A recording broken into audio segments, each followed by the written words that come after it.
Hello friends, स्वागत है आप सभी लोगों का हमारे चैनल क्विक स्टडी में। मैं कमल बेस्ट। इस वीडियो के माध्यम से दोस्तों आपके यहाँ पर कराऊंगा आर्मी टेक्निकल एनए का दोस्तों फिजिक्स का पार्ट नंबर 12। इससे पहले दोस्तों आपको 11 पार्ट कराए जा चुके हैं, जहाँ पर आपने महत्वपूर्ण क्वेश्चन देखे थे भौतिक विज्ञान के। तो यहाँ पर आप पार्ट नंबर 12 में दोस्तों खास क्वेश्चनों को देखेंगे जो आपके बार बार पूछे जाते हैं। तो आप इन क्वेश्चनों को भी दोस्तों लगातार नोट करते रहेंगे। देखिए दोस्तों, आपको जो भी पार्टों में क्वेश्चन मिलते हैं आप सारे क्वेश्चनों को नोट कर लेंगे ताकि आप बाद में उनका रिविजन कर पाएँ। तो शुरू करते हैं। देखिए क्वेश्चनों को। पहला क्वेश्चन दोस्तों आपको यहाँ पर दिखाई देता है, हीरे का चमकना कारण है। अर्थात आपको बताना है the sparking of diamond is due to. दोस्तों यहाँ पर देखिए जो हीरा चमकता है उसका कारण क्या होता है आपको बताना है। हीरा दोस्तों आपको मालूम होगा, हीरे के बारे में 2 क्वेश्चन आते हैं, डायमंड के बारे में। पहला आता है दोस्तों सर्वाधिक कठोरतम पदार्थ कौन सा वाला है, तो वो आपका हीरा हो जाएगा, डायमंड हो जाएगा। वैसे एक क्वेश्चन आता है दोस्तों कि बताइए कार्बन का अपर रूप होता है जो कि आपका प्योर फॉर्म में होता है। जो आपका प्योर फॉर्म में दोस्तों अपर रूप होता है, एलोट्रोप होता है, वो होता है आपका कार्बन का हीरा ही होता है दोस्तों। और दूसरा आपका ग्रेफाइट होता है। तो ये बार बार पूछे जाते हैं। तो यहाँ पर जो क्वेश्चन पूछा गया दोस्तों, आपको पूछा गया है कि हीरा आपको चमकदार क्यों दिखाई देता है। इसका रीजन होता है दोस्तों पूर्ण आंतरिक परावर्तन, या फिर आप कहें दोस्तों टोटल इंटरनल रिफ्लेक्शन। इसमें होता क्या है दोस्तों, मान लीजिए आपके पास में 2 माध्यम है, यहाँ पर एयर मान लीजिए और यहाँ पर आपका ग्लास मान लीजिए आप। तो कोई प्रकाश की किरण यहाँ से आती है दोस्तों और यहाँ से पूरी इसी माध्यम में वापस चली जाती है। तो इसे आप कहते हैं पूर्ण आंतरिक परावर्तन। यहाँ से कोई किरण आई, रे आई, और उसके बाद में यहाँ से दोस्तों परावर्तित हो जाती है। तो इसी को आप बोलते हैं पूर्ण आंतरिक परावर्तन, अर्थात टोटल इंटरनल रिफ्लेक्शन। और यही आपका दोस्तों ऑप्टिकल फाइबर में भी होता है, जिसमें दोस्तों विभिन्न प्रकार की लाइटों का इस्तेमाल किया जाता है। चमकदार लाइटें जो होती हैं उसमें भी दोस्तों आपका टोटल इंटरनल रिफ्लेक्शन ही होता है। तो यहाँ पर आपका हो जाएगा, तो यहाँ पर दोस्तों हो जाएगा ऑप्शन नंबर ए वाला। अगला क्वेश्चन देखिए दोस्तों, in sunlight a rose appears red, in green light the same rose appears. अर्थात दोस्तों आपको बताना है सूर्य के प्रकाश में जो गुलाब लाल दिखाई देता है वो हरे प्रकाश में कैसा दिखाई देगा। ये क्वेश्चन दोस्तों बार बार आता है। इसी के आधार पर क्वेश्चन आता है कि बताइए यदि आपके पास में कोई लाल लाइट है, यहाँ पर आपकी रेड लाइट है, इसके ऊपर आपने कोई हरे कपड़े को डाल दिया या फिर हरे वाले आपने रिबन को डाल दिया दोस्तों, तो आपको प्रकाश कैसा दिखाई देगा। तो यहाँ पर दोस्तों ऐसे वाले केस में क्या होता है, देखिए मान लीजिए आपके पास में यहाँ पर रोज है, ये आपका गुलाब है। तो गुलाब के ऊपर दोस्तों यदि आप डालें हरे प्रकाश को, यहाँ पर ग्रीन लाइट आपने डाली, हरा प्रकाश डाला दोस्तों, तो ये कैसा हो जाएगा, ग्रीन और रेड दोस्तों ब्लैक आपको दिखाई देता है। तो आप कह देंगे काला आपको दिखाई देगा, और यहाँ भी दोस्तों आपको काला ही दिखाई देगा। तो ऑप्शन नंबर हो जाएगा दोस्तों बी वाला। अगला क्वेश्चन देखिए दोस्तों, an athlete runs before long jump to get advantage on. अर्थात दोस्तों आपको बताना है एक एथलीट लंबी कूद करने से पहले दौड़ता है क्यों। दोस्तों आपने देखा होगा जब आपको लंबी कूद करनी होती है तो उसके पहले आप थोड़ा सा दौड़ लेते हैं। मान लीजिए आपको यहाँ से लेके यहाँ तक कूदना होता है, तो आप पहले क्या करते हैं, रनिंग करते हैं दोस्तों, दौड़ते हुए आते हैं, उसके बाद कूदते हैं। तो ऐसा आप क्यों करते हैं, इसका रीजन आपको बताना है। ये आपका होगा इनर्शिया ऑफ मोशन, अर्थात गति का जड़त्व, या फ्रिक्शनल फोर्स घर्षण बल, या मोमेंट ऑफ फोर्स अर्थात बल का वेग या गति कहें, या प्रिंसिपल ऑफ मोमेंट अर्थात गति का सिद्धांत। ये दोस्तों आपके यहाँ पर होता है इनर्शिया ऑफ मोशन।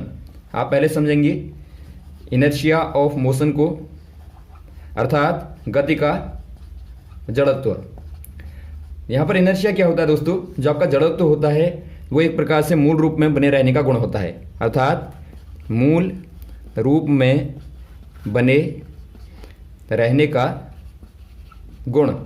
ये दोस्तों एक नेचुरल प्रॉपर्टी होती है, इसे आप कह सकते हैं नेचुरल फोर्स भी आप कह सकते हैं दोस्तों। इसका एग्जांपल आप देखते हैं दोस्तों, जब कोई गेंद लुढ़कती है लगातार, तो वहाँ पर आप देखते हो लगातार घूमती रहेगी जब तक उस पर कोई बाह्य बल कार्य न करे। और यही आपका गति का प्रथम नियम भी कहलाता है, फर्स्ट लॉ ऑफ मोशन कहलाता है। तो यहाँ पर भी दोस्तों आपकी बिल्कुल यही बात आती है, जब आप गतिमान रहते हैं तो आप लगातार गति में बने रहते हैं, क्योंकि आपकी जड़त्व वाली प्रॉपर्टी यहाँ पर अप्लाई होती है। और गति में बने रहने से दोस्तों आप लंबी कूद को आराम से तय कर पाते हैं। तो यही रीजन आपका यहाँ पर होता है। तो आप कह देंगे दोस्तों आपका जो जड़त्व का गुण होता है यहाँ पर कार्य करता है, उसको अप्लाई करने के लिए आप रनिंग करते हैं। अगला क्वेश्चन देखिए दोस्तों, जल में अपमार्जक मिलाने पर उसके पृष्ठ तनाव में क्या प्रभाव पड़ेगा। अर्थात दोस्तों आपको बताना है the surface tension of water to adding detergent to it. दोस्तों यहाँ पर देखिए जब आप जल में अपमार्जक को मिलाते हैं, अर्थात आपके पास में वाटर था, इसमें दोस्तों आपने अपमार्जक को मिलाया, अर्थात आपने डिटर्जेंट को मिला दिया। तो इससे क्या होगा दोस्तों, इससे होता है जो सरफेस टेंशन है अर्थात जो पृष्ठ तनाव है दोस्तों उसका मान कम हो जाता है, अर्थात डिक्रीज हो जाता है। आप तनाव को जानते हैं, जो आपका टेंशन होता है क्या होता है दोस्तों, वो आपका कहलाता है फोर्स अपॉन लेंथ। अर्थात मान लीजिए यहाँ पर कोई जल की बूंद है दोस्तों और इसकी सतह की लंबाई आपने एल मान ली, तो इस पर जो लगने वाला बल होता है, खिंचाव बल होता है अंदर की ओर, वो और उसका लेंथ का अनुपात दोस्तों टेंशन कहलाता है, अर्थात पृष्ठ तनाव कहलाता है। तो ये आप याद रखेंगे। इसका मात्रक होता है दोस्तों न्यूटन बट्टे मीटर, यहाँ से आप निकालेंगे न्यूटन बट्टे मीटर। तो ये भी पूछा जाता है कभी कभार, तो ये भी दोस्तों आपको पूछा जाता है, या फिर आप कहें अर्ग बट्टे सेंटीमीटर, तो इनको आप याद रखेंगे। तो अपमार्जक मिलाने से क्या होगा दोस्तों, यहाँ पर जो आपका टी का मान होगा वो कम हो जाएगा। और यही रीजन होता है दोस्तों, जब आप अपमार्जक को मिलाते हैं तो उससे कपड़े साफ होने लगते हैं। तो ये क्वेश्चन भी आता है कि बताइए अपमार्जक मिलाने से या फिर साबुन मिलाने से कपड़े साफ क्यों होते हैं। तो वहां पर आप कह देंगे दोस्तों due to decreases surface tension of water. वहां पर जल की दोस्तों आप पृष्ठ तनाव को कम कर देते हैं, उससे वो लगातार गंदगी को साफ कर देता है। अगला क्वेश्चन देखिए दोस्तों, निम्न में से किसमें सर्वाधिक विशिष्ट ऊष्मा होती है। अर्थात दोस्तों आपको बताना है which one of the following has the highest value of specific heat. दोस्तों यहाँ पर देखिए जो आपकी स्पेसिफिक हीट होती है वो क्या होती है, पहले आप समझेंगे दोस्तों। आपको बताना दोस्तों स्पेसिफिक हीट अर्थात विशिष्ट ऊष्मा, ये ऊष्मा कौन सी वाली होती है दोस्तों। आपने देखा होगा जब आप जल को गर्म करते हैं या फिर किसी भी पदार्थ को गर्म करते हैं तो उसके अंदर एक प्रकार से ऊष्मा को धारण करने की एक कैपेबिलिटी होती है दोस्तों, एक प्रकार की क्षमता होती है, या फिर आप कहें कैपेसिटी होती है। तो जितनी ज़्यादा कैपेसिटी होगी दोस्तों उतना ही ज़्यादा विशिष्ट ऊष्मा का मान ज़्यादा होता है।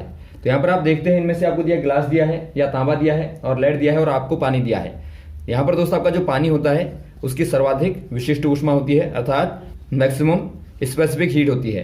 तो यहाँ पर आप कह देंगे दोस्तों ऑप्शन नंबर डी वाला वाटर अर्थात जल। अगला क्वेश्चन देखिए दोस्तों, necessary element of change in solar energy to electrical energy. अर्थात दोस्तों आपको बताना है सौर ऊर्जा को विद्युत ऊर्जा में बदलने के लिए आवश्यक तत्व होता है। दोस्तों आपको बार बार बताया गया ही क्वेश्चन आपका पूछा जाता है, यदि आपको बदलना हो सोलर एनर्जी को इलेक्ट्रिकल एनर्जी में, अर्थात यदि आपको प्रकाश या फिर आप कहें सौर ऊर्जा को वैद्युत ऊर्जा में बदलना है दोस्तों, तो आप क्या इस्तेमाल करते हैं, आप इस्तेमाल करते हैं सोलर सेल का। और इन सोलर सेलों में क्या होता है दोस्तों, इसमें इस्तेमाल होता है सिलिकॉन का। सिलिकॉन जो कि एक प्रकार का क्या है, अर्धचालक होता है दोस्तों, अर्थात सेमी कंडक्टर होता है। इसका इस्तेमाल किया जाता है सोलर सेल में। तो आप ध्यान देंगे ये क्या करता है दोस्तों, ये दोस्तों इलेक्ट्रॉनों को क्या कर लेता है, एक दिशा में प्रवाहित करता है। तो यहाँ पर हो जाएगा दोस्तों ऑप्शन नंबर बी वाला सिलिकॉन। अगला क्वेश्चन देखिए दोस्तों, the audio signal of TV are. अर्थात आपको बताना है टीवी के ऑडियो सिग्नल होते हैं, क्या होते हैं दोस्तों, एम्पलीट्यूड मॉड्यूलेटेड होते हैं या फ्रीक्वेंसी मॉड्यूलेटेड होते हैं या अनमॉड्यूलेटेड होते हैं या वेलोसिटी मॉड्यूलेटेड होते हैं। दोस्तों यहाँ पर देखिए जो आपके टीवी के साउंड सिग्नल होते हैं दोस्तों, साउंड सिग्नल जो होते हैं, अर्थात जो आपके टीवी के ध्वनि सिग्नल होते हैं दोस्तों, वो आपकी फ्रीक्वेंसी अर्थात आवृत्ति में मॉड्यूलेटेड होते हैं दोस्तों। जो आपकी आवृत्ति आप समझते होंगे, जो आपकी साउंड मान लीजिए इस प्रकार की चलती है, तो ये साइकिल दोस्तों आपकी क्या कहलाते हैं, नंबर ऑफ साइकिल दोस्तों, नंबर ऑफ साइकिल ये आपके दोस्तों फ्रीक्वेंसी कहलाती है, अर्थात आवृत्ति कहलाती है। तो इन्हीं को दोस्तों क्या किया जाता है, मॉड्यूलेट किया जाता है। तो आप कह देंगे यहाँ पर दोस्तों frequency modulated, option number B वाला। अगला क्वेश्चन देखिए दोस्तों, ice cube are added to a glass of pure water and a glass of alcohol, the ice would be. अर्थात दोस्तों आपको पूछा गया है एक शुद्ध जल के ग्लास में और एक अल्कोहल के ग्लास में बर्फ के टुकड़ों को डाला जाता है, तो बर्फ के टुकड़े क्या करेंगे। दोस्तों यहाँ पर देखिए आपने दो ग्लास लिए, मान लीजिए पहला ग्लास आपका यहाँ पर है अल्कोहल का और दूसरा आपका है दोस्तों वाटर का अर्थात जल का है। तो यहाँ पर देखिए आपने आइस क्यूब को डाला दोस्तों, दोनों में ही डाला, तो क्या होगा आपको बताना है। दोस्तों यहाँ पर देखिए जो आपका आइस होता है, आइस अर्थात जो बर्फ होती है दोस्तों, उसका जो डेंसिटी होती है अर्थात जो घनत्व होता है वो दोस्तों जल से क्या होता है, कम होता है, लेस देन वाटर होता है। तो इसे आप याद रखेंगे दोस्तों, बार बार आता है, जो डेंसिटी ऑफ आइस होती है दोस्तों वो क्या होती है, वाटर से कम होती है, अर्थात डेंसिटी ऑफ वाटर से दोस्तों लेस होती है।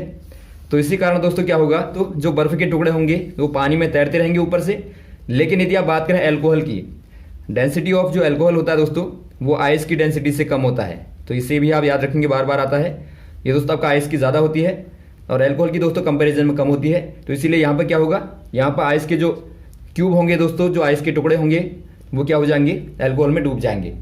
तो ऑप्शन नंबर आपका ए वाला मिलता है दोस्तों, at a higher level in water, अर्थात जल की ऊपरी सतह पर दोस्तों ये तैरेंगे। और यदि आपको दिया होगा अल्कोहल में सिंक कर जाएंगे तो वहां पर भी दोस्तों आप टिक कर देंगे। यहाँ पर आपको केवल पहला वाला मिलता है, मैच करता है, तो आप पहले वाले में टिक कर देंगे। अगला क्वेश्चन देखिए दोस्तों, एक लकड़ी का टुकड़ा पानी में डुबाया जाता है तो इस पर लगने वाला उत्प्लावन बल होगा।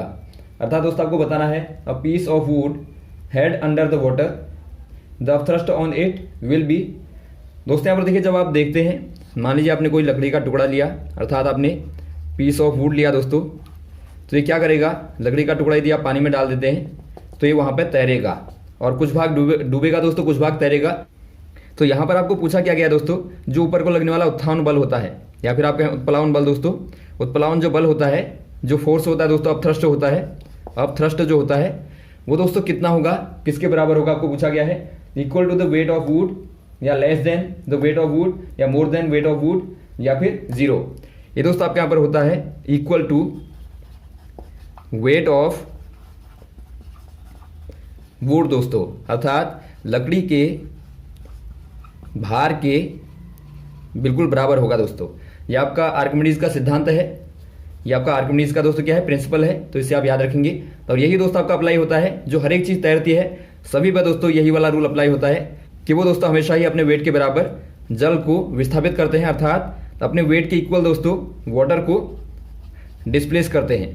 तो ये क्वेश्चन आपका बार बार आता है, नाव के केस में भी आता है या तैरने के केस में आता है, तो आप याद रखेंगे। अगला क्वेश्चन दिया है दोस्तों आपको, a spherical ball made of steel when dropped in mercury container will be. अर्थात दोस्तों आपको दिया है, जब एक स्टील की बॉल को पारे के बर्तन में गिराया जाता है तो दोस्तों यहाँ पर देखिए आपके पास में एक कंटेनर है, एक बर्तन है जहाँ पर मरकरी है। मरकरी कहने का मतलब है दोस्तों पारा भरा हुआ है। तो इसमें यदि आप स्टील की गेंद को डालें दोस्तों, जो कि स्फेरिकल है, गोल स्टील की गेंद आपने डाली, अर्थात स्फेरिकल दोस्तों आपने स्टील की बॉल को ड्रॉप किया, तो क्या होगा दोस्तों, जितने भी दोस्तों आपके यहाँ पर देखिए द्रव में डूबने वाले या फिर दोस्तों आपके तैरने वाले होते हैं, वो सारे के सारे डेंसिटी पर डिपेंड करते हैं, अर्थात वो घनत्व पर दोस्तों डिपेंड करते हैं। घनत्व अर्थात डेंसिटी। जब ये क्वेश्चन आएंगे तो आप क्या देखेंगे दोस्तों, वहां पर आप डेंसिटी को देखेंगे। दोनों में से दोस्तों आपकी जिसकी डेंसिटी ज़्यादा होगी वो आपका नीचे होगा और जिसकी डेंसिटी कम होगी दोस्तों वो आपका ऊपर होगा। तो यहाँ पर आप देखते हैं जो स्टील है दोस्तों, उसकी जो डेंसिटी होती है अर्थात उसका जो घनत्व होता है वो क्या होता है, पारे से दोस्तों अर्थात मरकरी से लेस होता है, अर्थात कम होता है। तो आप कह देंगे जो स्टील होगा दोस्तों, जो स्टील की गेंद होगी तो वो दोस्तों आपके पारे के ऊपरी सतह पर रहेगी। तो यहाँ पर आप कह देंगे दोस्तों will be on the surface of mercury, अर्थात पारे की सतह पर रहेगी दोस्तों। तो ये क्वेश्चन आपके सारे के सारे इसी पर डिपेंड करते हैं। अगला क्वेश्चन देखता है दोस्तों आपको, जब एक लोलक को चंद्रमा पर लिया जाता है तो उसका आवर्तकाल होगा। अर्थात दोस्तों आपको पूछा गया है the time period of a pendulum when taken to the moon would. अर्थात दोस्तों जब आपको पेंडुलम को, दोस्तों आप जानते हैं जो आपका लोलक होता है अर्थात जो पेंडुलम होता है क्या होता है दोस्तों, आपने मान लीजिए किसी द्रव्यमान को डोरी पर लटका दिया तो इस प्रकार से स्विंग करता है, अर्थात इस प्रकार से दोलन करता है दोस्तों, इसी को आप क्या कहते हैं, पेंडुलम कहते हैं। तो इसका जो टाइम पीरियड होता है, मान लीजिए लेंथ एल है, ये एंगल थीटा है। तो यहाँ पर देखिए दोस्तों जो आपका टाइम पीरियड होता है टी बराबर होता है दोस्तों 2 पाई रूट L/G होता है। तो यहाँ पर आप देखते हैं जो आपका जी का मान है दोस्तों, वो चंद्रमा पर जाने पर यदि आप मून पर जाएंगे तो क्या हो जाएगा दोस्तों 1/6 हो जाएगा अर्थ के। तो अर्थ में यदि आपका ये है तो मून पे क्या होगा दोस्तों, मून पे आपका हो जाएगा 2 पाई अंडर रूट L/G/6 तो आपका 6 दोस्तों ऊपर आ जाएगा, ऊपर चला जाएगा तो यहाँ पर आ जाएगा। तो आप देखते हैं दोस्तों यहाँ की तुलना में क्या हो गया, यहाँ की तुलना में दोस्तों आपका रूट 6 गुना ज़्यादा हो जाएगा। अर्थात आप कह देंगे दोस्तों जो आपका टाइम पीरियड होगा मून पे दोस्तों वो अर्थ की तुलना में ज़्यादा हो जाएगा, इंक्रीज हो जाएगा। तो यहाँ पर आपका ऑप्शन नंबर दोस्तों डी वाला हो जाएगा, बढ़ जाएगा अर्थात इंक्रीज हो जाएगा। तो यहाँ तक दोस्तों आप क्वेश्चन को तैयार करेंगे, उसके बाद में बचे हुए क्वेश्चन को आपको लगातार बताते रहेंगे श्रृंखला में। तो आप हमारे साथ बने रहेगा। Okay, thanks. जय हिंद, जय भारत।